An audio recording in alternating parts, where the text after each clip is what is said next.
Deus se importa com todas as necessidades que compõem a nossa vida terrena neste corpo.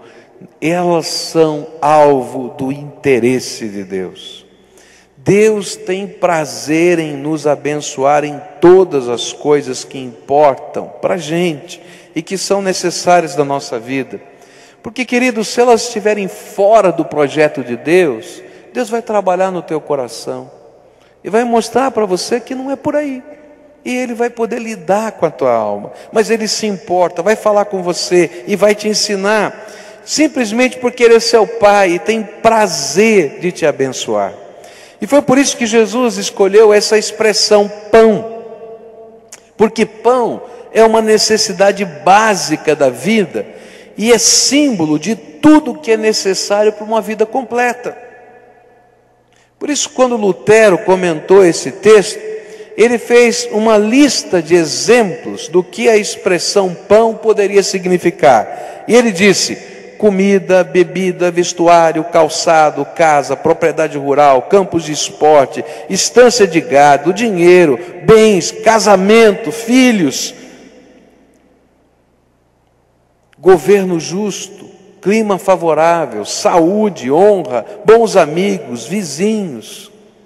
O que ele quer dizer com isso é que tudo que é importante, necessário para a tua vida também pode ser falado com Deus na nossa oração e se tornar algo espiritual. É interessante quando eu olho para essa lista de Lutero, que escreveu no século XVII essas coisas.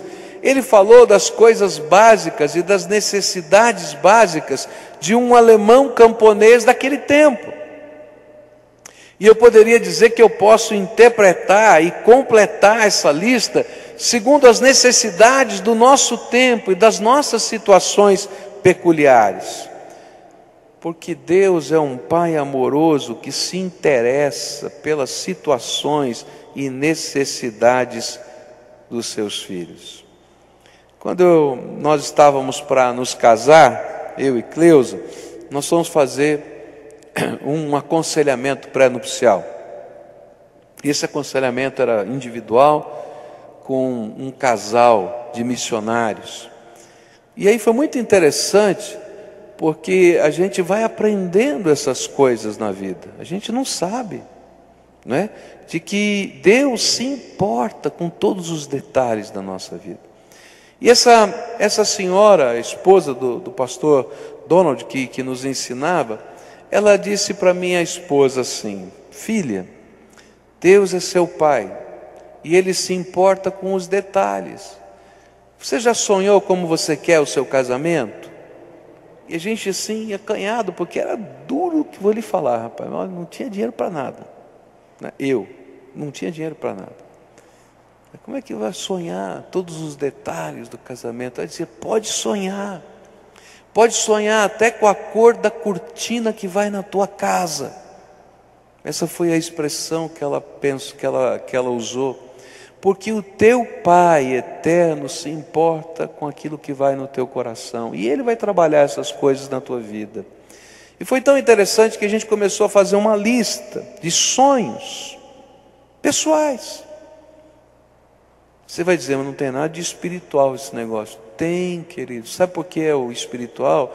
Eu entender que eu dependo de Deus para tudo na minha vida. E foi tão gostoso, gente, tão gostoso, porque Deus foi fazendo milagres. Tinha um jogo de sofá que eu amava, e a Cleusa também. Então virava e mexia, a gente parava na loja, ele estava na vitrine de uma loja, a gente parava na frente daquela vitrine e ficava sonhando, mas ele era muito caro. E a gente olhava e dizia: esse seria o nosso sonho de consumo para montar a nossa casa.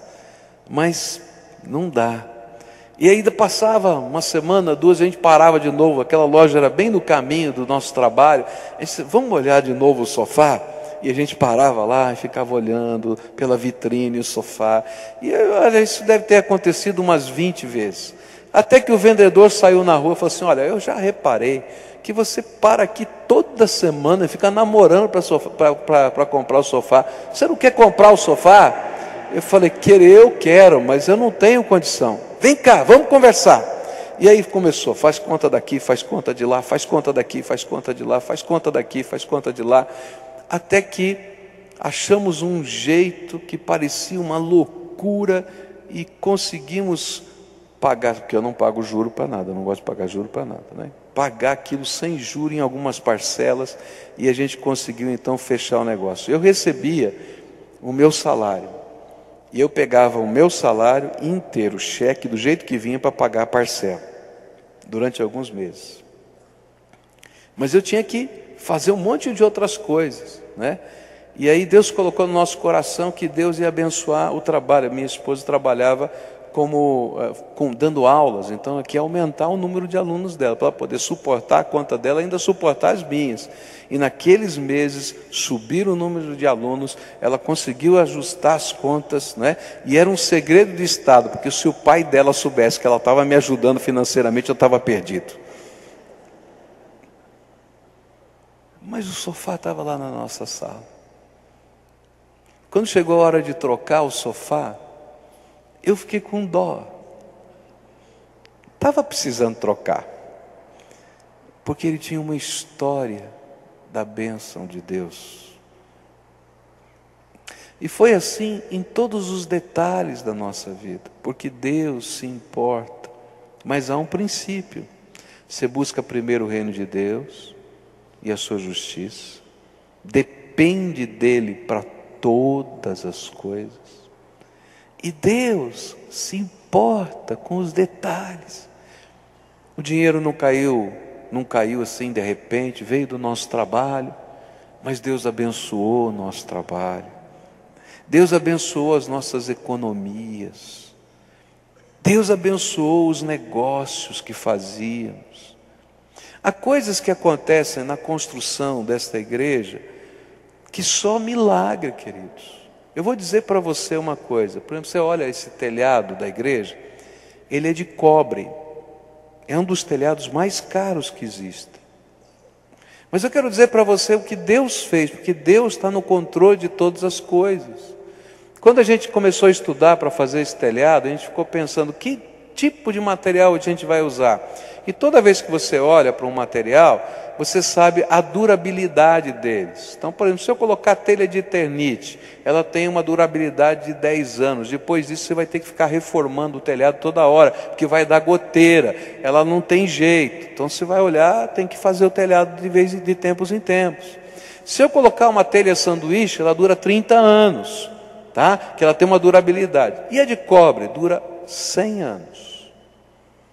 A gente pensou: bom, essa é uma obra que vale um negócio desse, mas como é que a gente vai fazer? A gente não tem dinheiro. E a gente começou a orar: Senhor, a gente gostaria de colocar um telhado de cobre. Eu vou dizer o que Deus fez.